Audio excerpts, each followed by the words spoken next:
You are listening to Christian Audio's production of Are People Basically Good by R.C. Sproul. This book is read by Bob Souer. This audio recording was produced in 2016 by Christian Audio, which owns the copyright. No portion of this recording may be reproduced for any reason without prior written consent from Christian Audio. This edition issued by contractual arrangement with Reformation Trust Publishing, a division of Ligonier Ministries. Originally published in English as Are People Basically Good? Copyright 2016 by R.C. Sproul.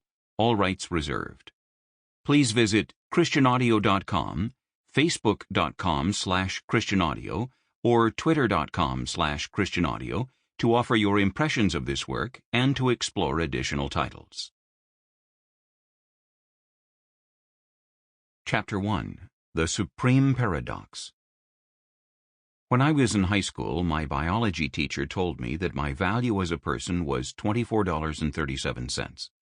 He was adding up the value of all the minerals in the body, zinc, copper, potassium, etc. Today, thanks to inflation, that total would be around $160. That's still a paltry sum, but it is one way to take the measure of a man. Other attempts to define man have tried to understand him as simply one variety of primate. Desmond Morris once had a bestseller titled The Naked Ape, in which he said there are some 89 kinds of primates: chimpanzees, orangutans, gorillas, baboons, monkeys, but there's one that is distinguished from the rest. It is distinguished not so much by its intelligence, but by the fact that it's naked. Man is distinct by the fact that he has to manufacture artificial clothes to cover his nakedness. Evidently, man is the only one of these 80-some varieties of primate that has a problem with nakedness, and therefore he has a problem with guilt. Man is the only creature in all of creation that has artificial garments, and the scriptures tell us that this is not to keep us warm, but to cover our shame. Blaise Pascal, the French philosopher, said, "Man is the supreme paradox of all creation. Man is the creature possessing the highest grandeur in all of the created universe. At the same time, he is the creature that endures the most abject misery of all creatures in the universe." Pascal said man's grandeur is located in his unique ability to contemplate his own existence. Man alone can think of the future and speculate upon or imagine a better life than he currently enjoys, or could ever bring to pass, and this is the source of his misery. As humans contemplate their existence, they always come around to this basic question: what is man? This question has far-reaching implications, and the answer one gives has a profound impact on how one lives.